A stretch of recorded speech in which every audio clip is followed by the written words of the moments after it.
ഒരു അനുഗ്രഹം, അതായത് നമുക്ക് എന്തെങ്കിലും ഒരു അനുഗ്രഹങ്ങൾ ലഭിക്കുക എന്നതിനെ പലപ്പോഴും നമ്മൾ എന്ത് ചെയ്യൂല, അതൊരു പരീക്ഷണമായിട്ട് നമ്മൾ കാണാറില്ല എന്നുള്ളതാണ്.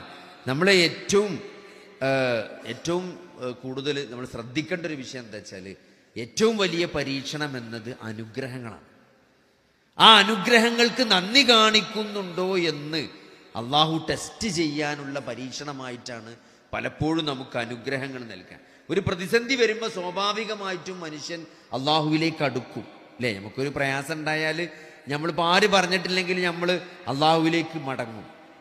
പക്ഷേ ഒരു അനുഗ്രഹം ലഭിക്കുമ്പോൾ നമ്മൾ അതിന് നന്ദി കാണിക്കാതെ, അള്ളാഹുവിനെ മറക്കാതെ അള്ളാഹുവിലേക്ക് കൂടുതൽ അടുക്കുക. ലൈൻ ശകർത്തും ല അസീദന്നക്കും എന്നാണ്. നിങ്ങൾ നന്ദി കാണിച്ചാൽ നിങ്ങൾക്ക് ഞാൻ വർദ്ധിപ്പിച്ചു തരുന്നതാണ്.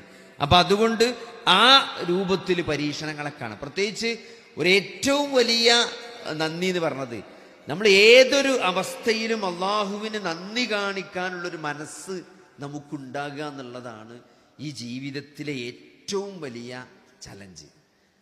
അതിപ്പോൾ നമുക്കൊരു അനുഗ്രഹം വരികയാണെങ്കിലും ഒരു പ്രതിസന്ധി വരികയാണെങ്കിലും അതിലൊക്കെ നിന്നുകൊണ്ട് നമുക്ക് അള്ളാഹുവിന് നന്ദി കാണിച്ചുകൊണ്ട് മുന്നോട്ട് പോകാൻ പറ്റുക എന്നുള്ളത്. ഇപ്പോൾ ഒരു അസുഖം വന്നു, ആ അസുഖത്തിലും നമുക്ക് നമ്മളെ പ്രാർത്ഥനകളും നമ്മളെ നിസ്കാരങ്ങളും എല്ലാം നിർവഹിച്ചുകൊണ്ട് അള്ളാഹുവിന് നന്ദി കാണിച്ചുകൊണ്ട് മുന്നോട്ട് പോകാൻ പറ്റുന്നൊരു മനസ്സ് നമുക്ക് കിട്ടുക എന്നുള്ളതാണ് അള്ളാഹു നമ്മളോട് കാണിക്കുന്ന ഏറ്റവും വലിയ കാരുണ്യം.